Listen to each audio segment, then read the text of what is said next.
The briefing room was cold, not just from the aggressive air conditioning that hummed with a sterile efficiency, but from the palpable tension that coated every surface like a thin layer of ice.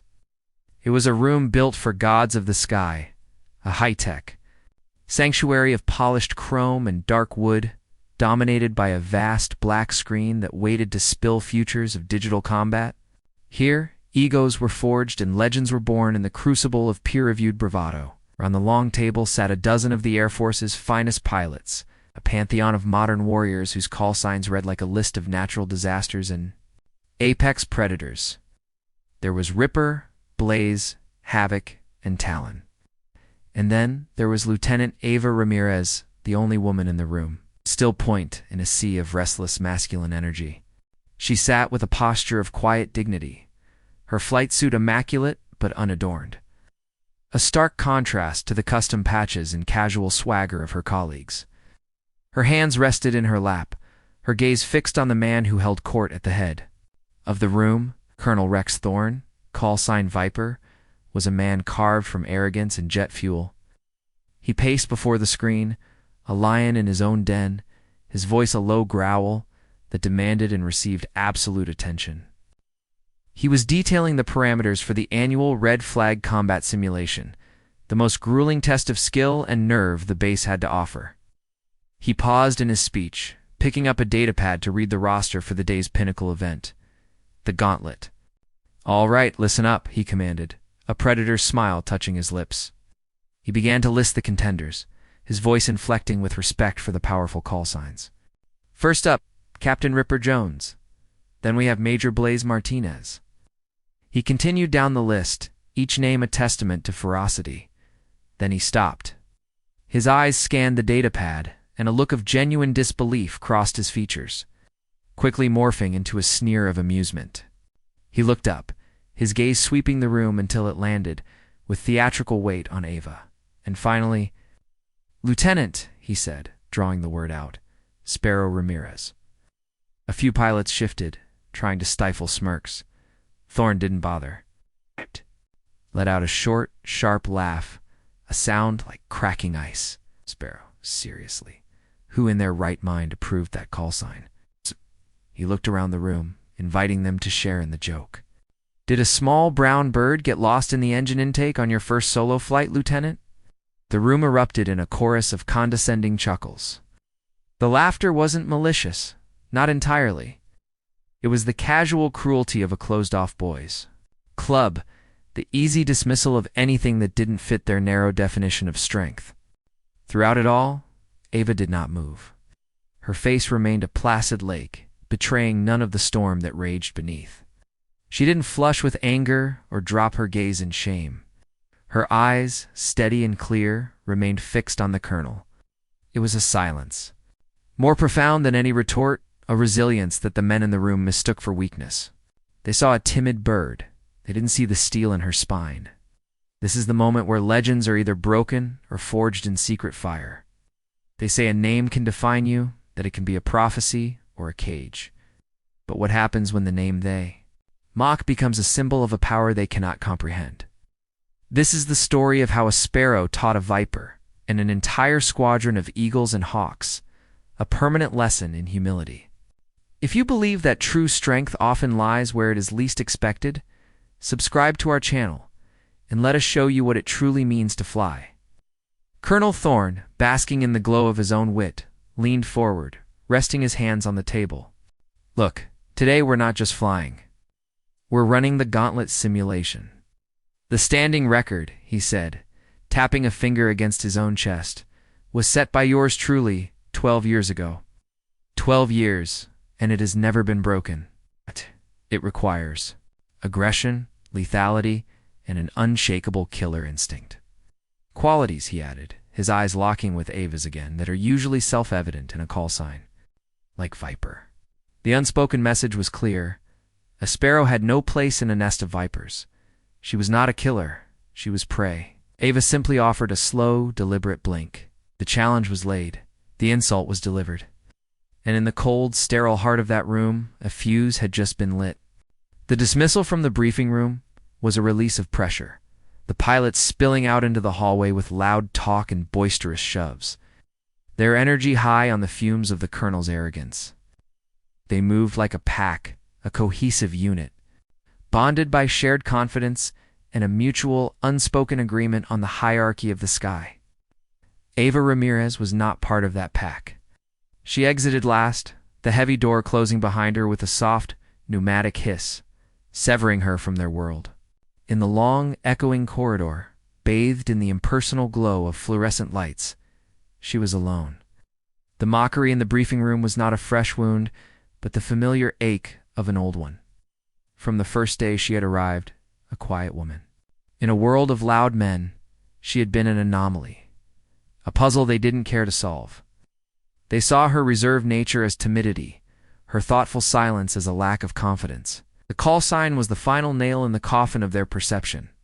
It hadn't been her choice. It had been given to her by Major Elias Vance, call sign Oracle, a man who saw things others missed. She remembered the day clearly. He had watched her final training evaluation, a complex scenario where she had flawlessly navigated a storm front and a cascading series of system failures. Afterwards, he had called her into his office. "Pilots," he had said, his voice a gentle counterpoint to the usual brashness of the base. "Want to be the storm? They want to be the thunder? The lightning? They think that's what power is?" He had looked at her then with an unnerving perception. "But you're different. You don't fight the storm, you use it. You find the currents within the chaos. See the whole sky, not just the enemy in front of you?" He had leaned back, a faint smile on his face. "That's why your call sign is Sparrow. A sparrow isn't weak, Lieutenant. It's brilliant. An aerial acrobat, impossibly agile. It sees every wire, every branch, every gust of wind, and it plots a course through them that no hawk could follow. It survives and thrives because it is consistently, fatally underestimated." His words had felt like a key turning in a lock she hadn't known was there. He had seen her, truly seen her, and given her a name that was not a brand, but a truth. As she walked towards the simulator bay, that truth was her armor. "Lieutenant."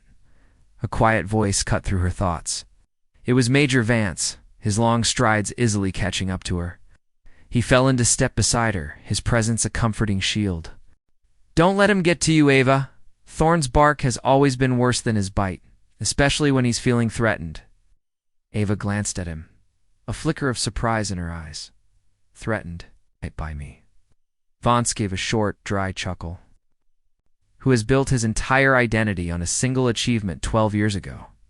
He polishes that trophy every single day. Anyone with the potential to put a fingerprint on it looks like a threat to him. He's not judging you, he's judging his own legacy." He stopped just outside the massive doors to the sim bay. "Remember what I told you? The simulator doesn't care about his ego, doesn't respond to swagger. It only cares about the inputs, your inputs." Ava's reply was as simple and direct as her nature. "I'm just here to fly, sir." He nodded, understanding everything she didn't say. "I know. Go show them how."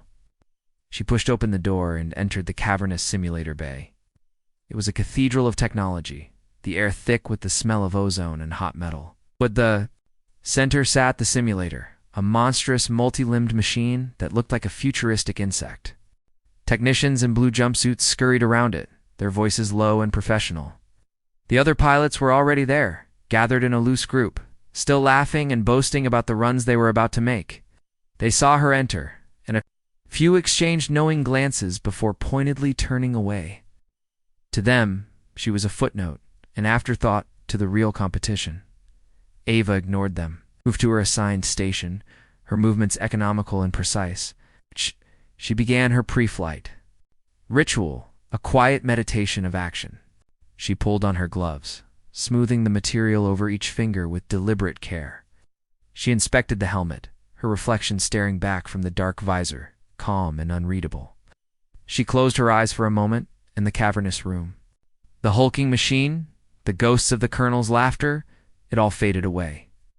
In her mind, she was already in the sky. She saw the data streams, the energy states, the interlocking geometries of aerial combat. It was a language she understood better than words. When she opened her eyes, the world was sharp and clear. She was no longer Ava Ramirez, the quiet woman. She was Sparrow, and she was ready to fly. The canopy of the simulator closed over her, sealing her in a world of pure potential. The sounds of the bay faded to a dull hum, replaced by the soft whisper of life support and the low electronic thrum of the machine awakening around her. Before her, the cockpit was a perfect replica, every switch, button, and display glowing with purpose. Then, the screens flickered to life, and the flat blackness was replaced by an endless, crystalline blue sky. Digital sunlight glinted off her virtual wings. She was home. In the observation room, a different kind of tension was building. The vast main screen mirrored Ava's point of view, a breathtaking pilot's eye vista. Flanking it were smaller screens, cascading with telemetry data, speed, altitude, energy state, weapon systems, and the all-important timer, currently frozen at 15 minutes. Colonel Thorne stood at the front, arms crossed, his posture radiating smug certainty. He had positioned himself as the master of ceremonies for her inevitable failure. The other pilots milled about behind him, their banter quieting as the simulation prepared to launch. Major Vance stood off to the side, away from the others, his eyes not on the main screen but on the raw data feeds. Watching for the subtle language he knew Ava would speak. Gauntlet simulation initiated, a synthesized voice, announced in the cockpit and the observation room simultaneously. Good luck, pilot. On the screen, the world erupted. A swarm of red icons, the enemy AI, blazed into existence on her radar. The first wave. Standard doctrine, the doctrine written and perfected by pilots like Thorne, dictated an immediate, aggressive, head-on engagement. Shock and awe overwhelmed the enemy with firepower. Thorne leaned forward slightly, a critical smirk already forming. "Let's see what the little bird does," he muttered to the pilot next to him. But Ava didn't attack. Instead, she banked hard, her craft dipping a wing in a graceful, almost leisurely arc. She dove not away from the enemy, but below them, using their initial charge to mask her movement. A murmur went through the observation room. "What is she doing?" one pilot asked, confused. "She's just dodging. She's running." Another answered with a scoff. Thorne chuckled. "Told you. Flight not. Fight. Just like a scared little bird." His eyes were glued to the main screen, to the spectacle. He was missing the story. Major Vance, however, was not. His eyes were wide, fixed on the energy state monitor. "My God," he whispered, so softly only he could hear. On the screen, Ava's energy levels were rock solid. By avoiding a direct high-G confrontation, she was conserving fuel and momentum at a rate that was by all metrics impossible. She wasn't running, she was hunting. She weaved through the first wave of enemy fire, the digital sky ripped apart by lasers that passed harmlessly through the space she had occupied moments before. To the untrained eye, it looked like panicked evasion. To Vance, it looked like a ballerina dancing through a minefield. She was leading them, drawing the disorganized swarm of AI fighters into a tight, swirling vortex, their own aggressive programming turning them into a tangled mess. They were so focused on the kill that they failed to realize they were being herded. Then she struck. In a move of breathtaking precision, she performed a high-G reversal, coming up behind and below the knotted cluster of enemy fighters. Her weapons, silent until now, spoke for the first time. A single, perfectly timed, burst of cannon fire. On the screen, 3 red icons vanished simultaneously. A gasp rippled through the room. "Triple kill on a single pass," someone said in disbelief. Thorne's smirk faltered. He uncrossed his arms and took a step closer to the screen, his brow furrowed. Lucky shot. But it wasn't luck. A second wave of enemies appeared, this time with advanced electronic warfare capabilities. They filled the air with ghost signals and sensor jamming. Ava's radar flickered and died. She was flying blind. A wave of smug satisfaction washed over Thorne's face. This is it. She's done. But Ava didn't need the radar. She had spent the first 2 minutes memorizing their patterns, their speed, their attack vectors. She was flying by instinct, by a deeper understanding of the space around her. She used the enemy's own missile trails as reference points, a celestial map written in fire. Another impossibly tight turn, another precise burst. 2 more icons vanished. The target count on the screen ticked upwards. 5, 8, 12, 15. The room was now utterly silent. The pilots who had been joking minutes before were now rigid, their faces etched with a dawning awe. They were watching something they had never seen before. This wasn't the brute force poetry of a viper. This was the intricate mathematics of a sparrow. The final wave appeared, the elite AI programmed. To mimic the flight styles of legendary aces, they were faster, smarter, and deadlier. And right on cue, the secondary monitor in the observation room flashed with a new set of numbers. Record 25 targets. Holder, call. R. Thorne, VIPER. Thorne saw his own name, his legacy displayed. For all to see, and for the first time, a flicker of genuine fear entered his eyes. Ava was at 22 targets. She had less than a minute left. Sky became a maelstrom of light and motion. It was chaos, but in the heart of it, Ava was an island of pure calm. With 30 seconds left, she took out 2 more targets in a daring flat spin maneuver that should have torn her craft apart. The count hit 24. The room held its breath. With 10 seconds left, a single, heavily armored enemy command ship remained. It was a fortress. She was out of missiles. Thorne almost smiled. It was too late. But Ava did something no one expected. Instead of trying for a desperate long-range cannon attack, she accelerated directly towards it on a collision. Course! What is she doing? The colonel breathed, his voice a strained whisper. With 2 seconds left, just as it seemed she would crash, she jettisoned her external fuel tank. Hey. The tank, still holding a small amount of volatile vapor, sailed forward and struck the command ship's primary thruster. The resulting explosion was catastrophic. The command ship and 3 smaller fighters caught in the blast radius disintegrated. The target count flashed. 25, 26. 27, 20. The timer hit 0. The screen went black, replaced by glowing green text that burned itself into the memory of everyone present. Simulation complete. Score, 25. New record. A profound, echoing silence descended upon the observation room. It was a silence so heavy, it felt like a physical weight, pressing down on the men who had, only minutes before, been so full of noise and laughter. The green text on the screen. New record was not just a statement of fact. It was a verdict. It was the complete and utter dismantling of a 12-year-old monument to arrogance. Every eye was fixed on the screen, the pilot's faces a mixture of slack-jawed shock and dawning, incredulous respect. The casual amusement was gone, burned away by the impossible display they had just witnessed. Colonel Rex Thorne stood as, if turned to stone, his face a pallid mask of disbelief. The numbers mocked him. They were an irrefutable, digital epitaph for his long-held reign. His entire identity, so carefully constructed around being the unbeatable ace, the man who set. The bar had just been shattered by a quiet lieutenant with a bird's name. His mind couldn't reconcile the data with the person. Sparrow couldn't do this. A sparrow was small, insignificant. A viper was a killer. The world had just been turned upside down. Run it again, he finally managed to say, his voice a dry, cracking sound that barely carried. Run the diagnostics. There's a glitch.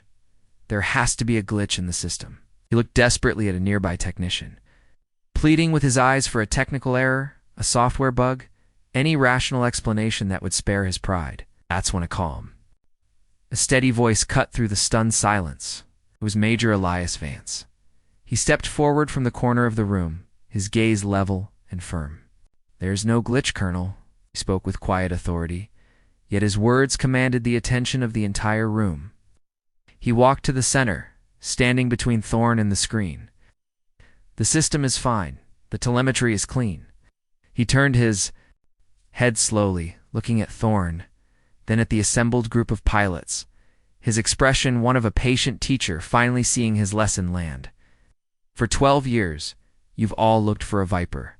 You've celebrated aggression. You've prized brute force.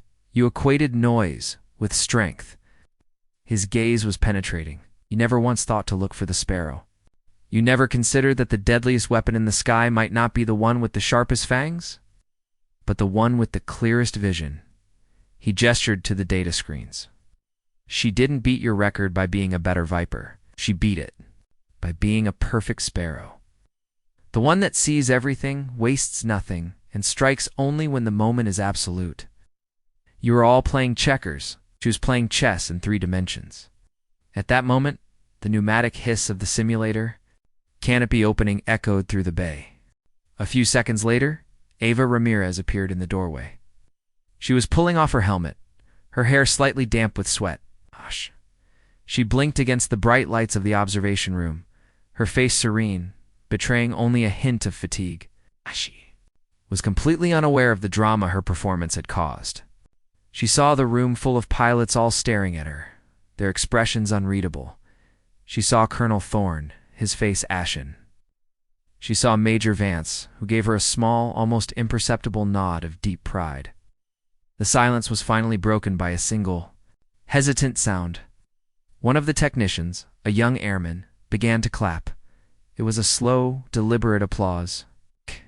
Then a pilot joined in, then another, and another, until the entire room, minus one man, erupted in a spontaneous, thunderous ovation.